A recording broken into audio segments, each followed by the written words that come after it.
Hi there. Welcome to 19th Century Art. In this lecture, I'm going to introduce you to the ideas that we will be covering in this course and the way the class will be conducted. Some very important concepts about image analysis and the structure of the assignments that you will be given. To begin with, I like to think of this class as putting the art before the course. In other words, before I tell you about the art, I want you to take some time and get familiar with the pictures and start to investigate what these pictures are about. Okay? This is an important part of the project because it's important that you make your own impressions and become skilled in doing visual analysis.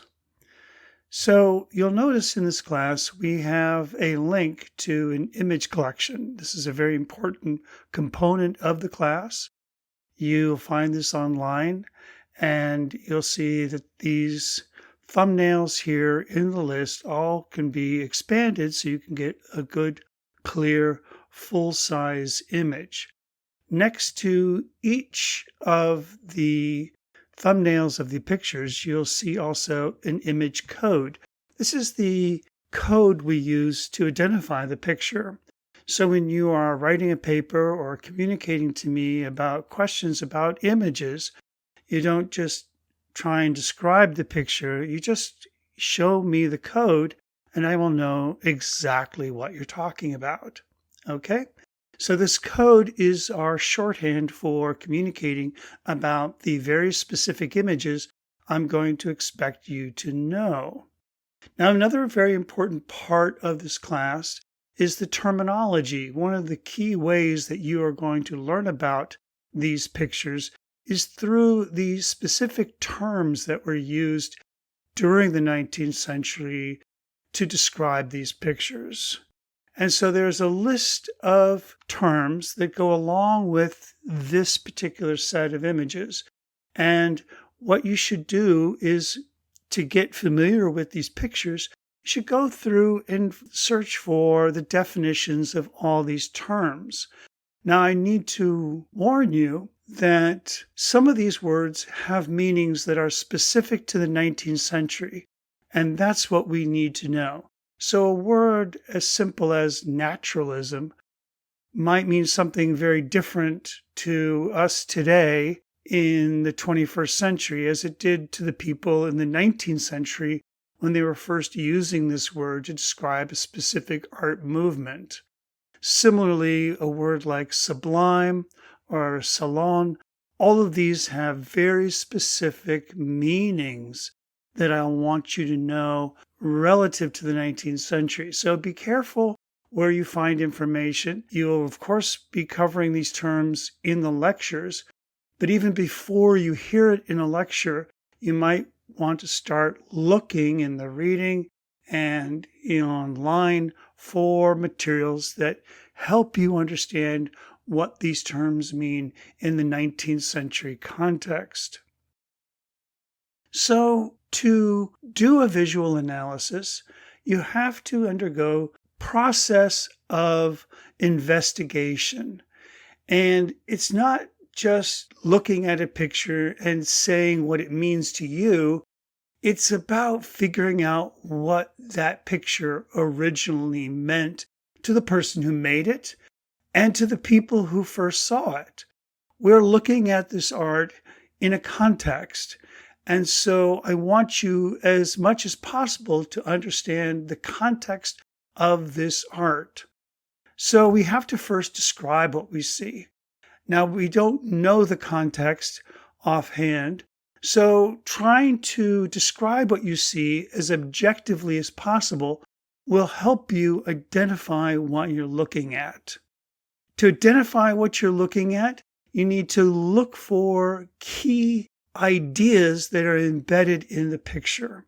And then once you're able to understand what that picture is generally, you'll be able to compare it with other pictures and organize your information And that way you can start to see how different pictures relate to each other, and you can finally make meaningful comparisons that this picture came before this picture. This picture was in reaction to that picture. This sculpture was inspired by this sculpture. So we'll start to see ways in which different pictures relate to each other. So let's look at a picture from this class.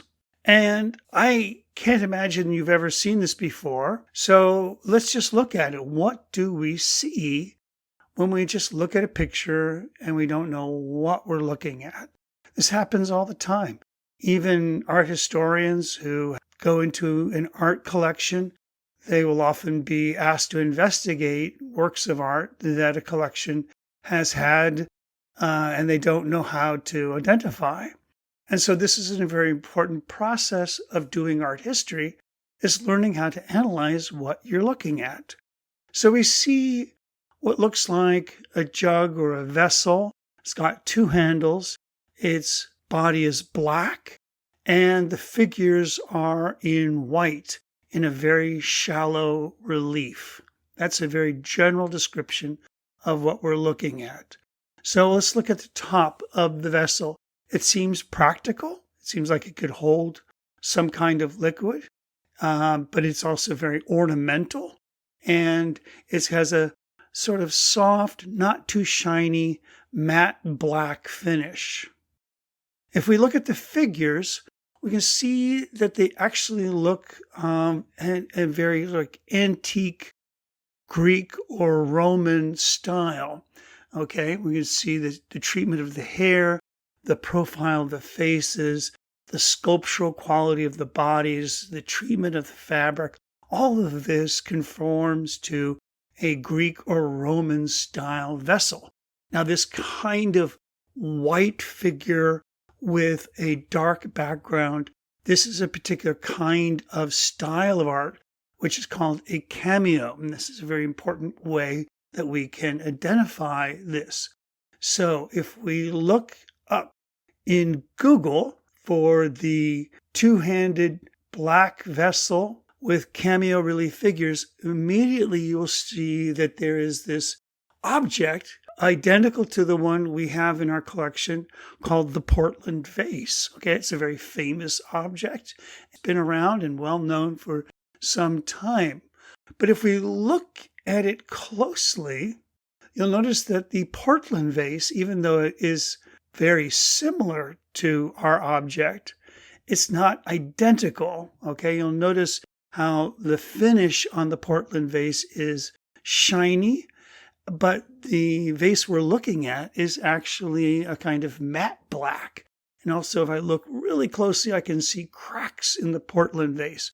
So what we're looking at is not the Portland vase, but a very close facsimile. In fact, if you look up the Portland vase on Wikipedia, an excellent resource for finding out information about famous works of art, it's a good place to start your investigation.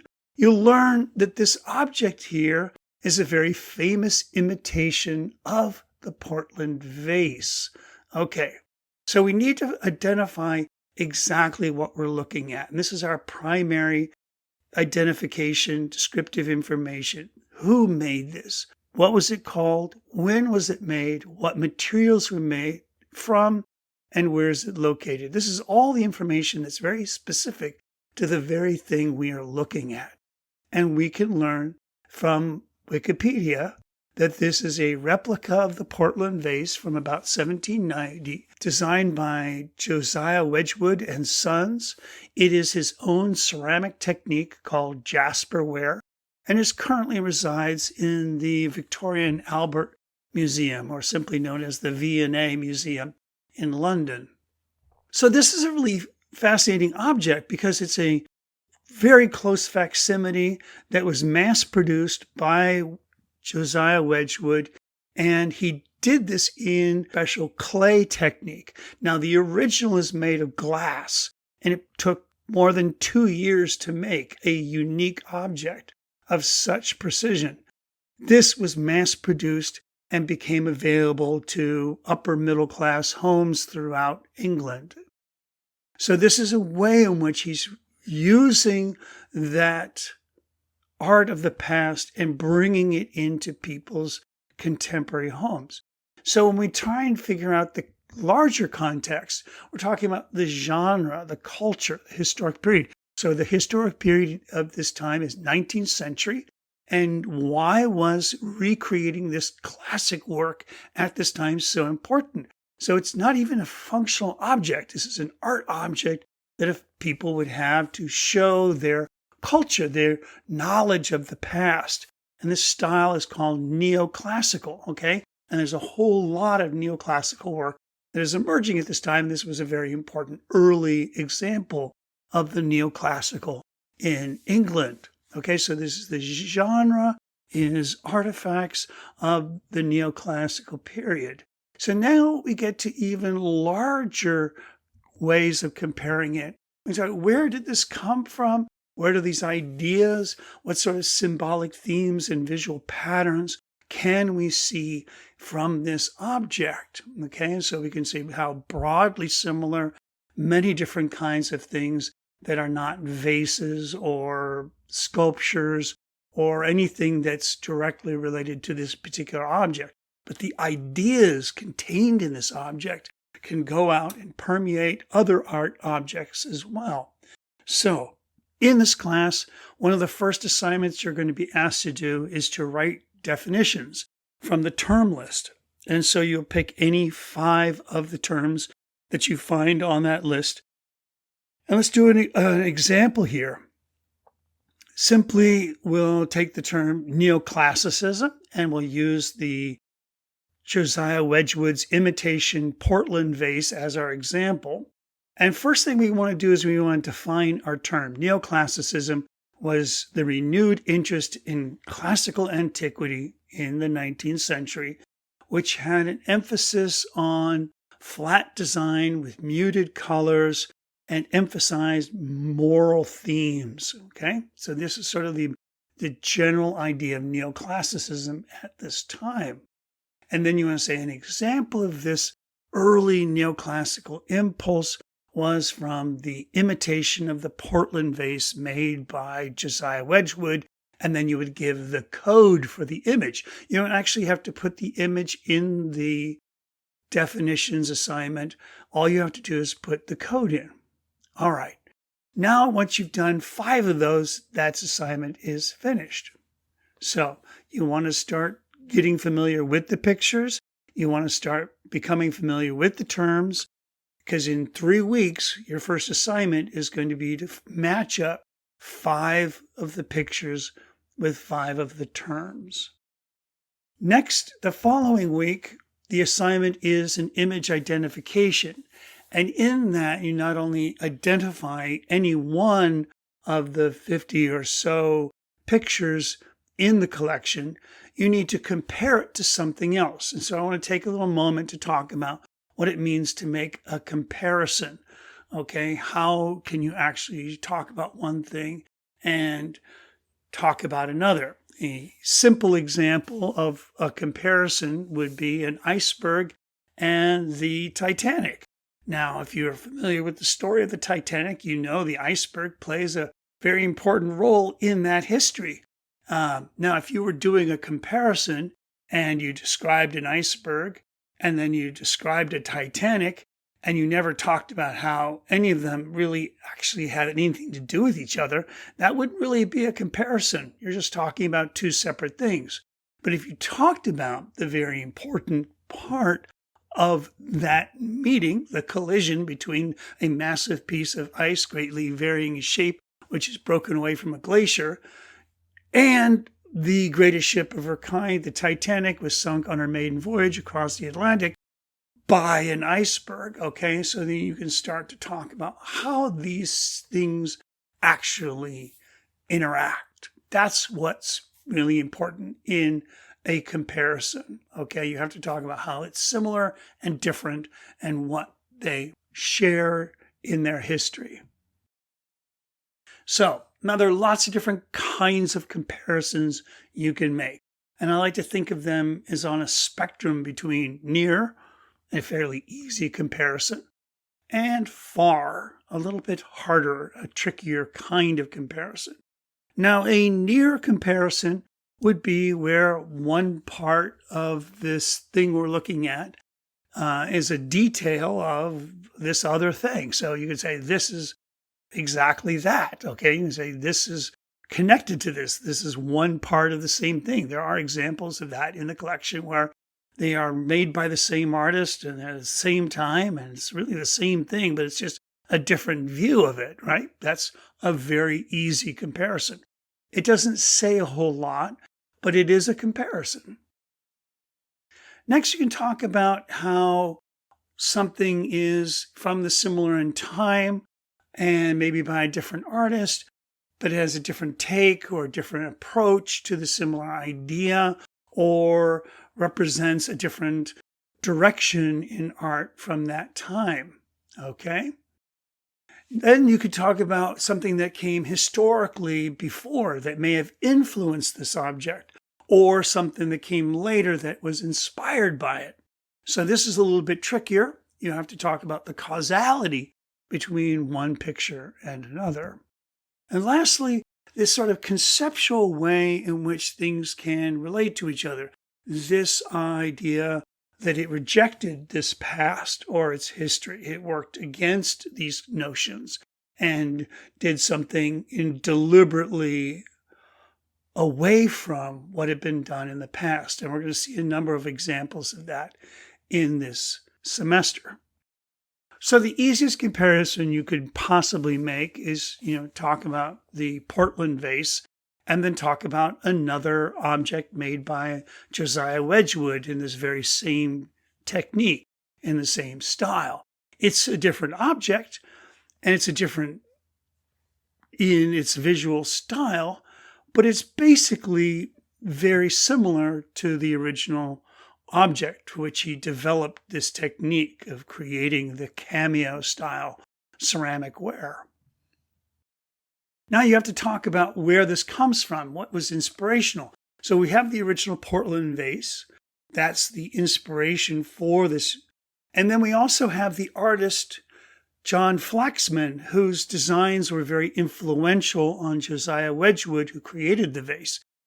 John Flaxman was a very popular visual artist and sculptor, and his work really brought a lot of interest to classical art and his designs.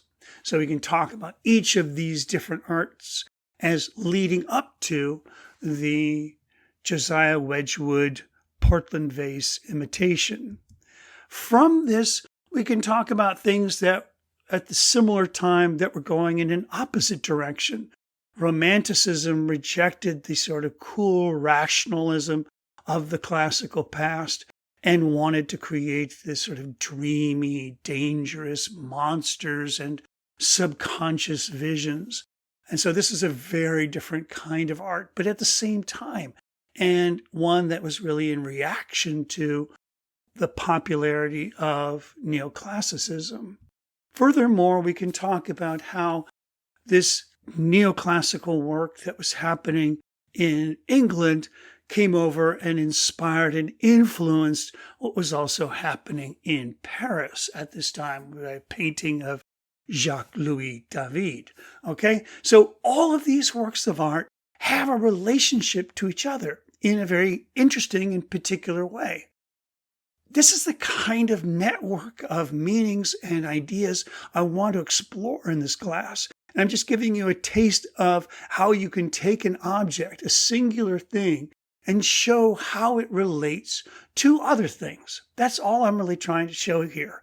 We'll get into the details of this and its history in other lectures, but I just want to give you a taste for wonderful ways in which art influences and grows out of other art.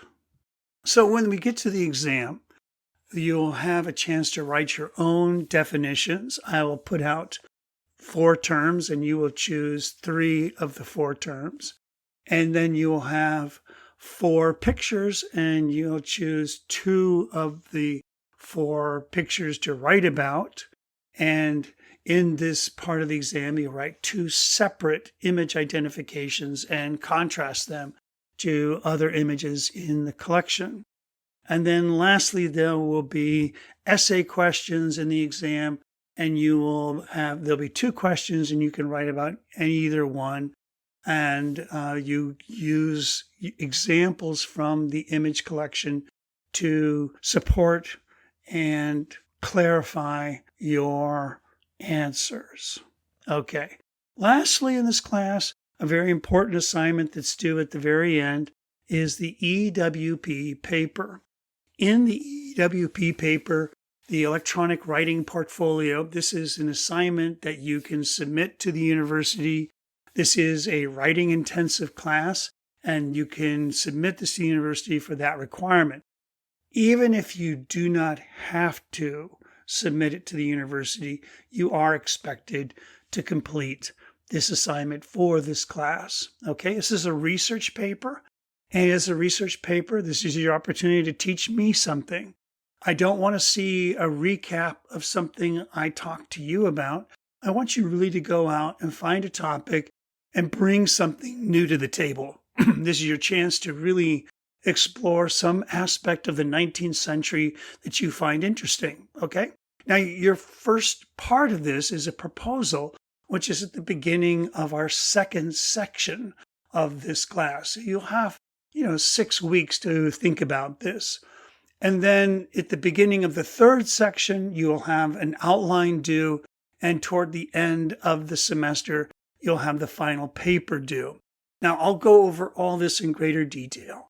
But the gist of it is, it's a chance for you to come up with some new directions to take this class. I really enjoy reading papers where I learn something. And I want you to take that on as a challenge, is to show me something I've never seen before. Okay? So my advice to you in this class is take time to study and read the assignments on perusal. These are very important ways in which your background and your understanding of this class will be richer. If you just focus on the lectures, they are not going to give you everything you need. You really want to have deep, rich understanding of this content when you're writing papers and making your essays and writing definitions. And so this will take your own research, your own deeper time looking at the pictures and the terms, and your opportunity to do the readings on perusal. Put away your distractions when you're working. Really set aside time and treat this like it's a real class, like you sit down when you're listening to a lecture, and just do that. When you're writing, there's a lot of writing in this class. It's very easy, to quickly jump up and press send, and a lot of really basic errors occur. Especially problematic as I look at the very first paragraph, and I often see people's writing is really sloppy, and they haven't gone back to look at what they've read. So take your time, read it to someone you know, or just read it out loud, and you will vastly improve your writing. Or really, the ideal thing is take it to the Writing Center in Coleman Hall and have someone look at it. You will really improve your writing. It's such an important skill in college to have. And so take this class as an opportunity to improve your writing. I don't teach writing, but it is an opportunity for you to get better at writing. Now, I am not a tech expert. I can't help you if you're having trouble with your computer. But if there's something on the website that isn't working, a link or a video, please let me know. I might be able to fix it for you, okay? And especially if you're having trouble with some kind of conflict in the class, to resolve the work on time, to finish the work on time, please just let me know, okay? We'll keep in touch. I don't want to be getting emails at the last hour, saying that you're way behind and you need to redo all this work. It's much better if you communicate with me. Let me know what's going on.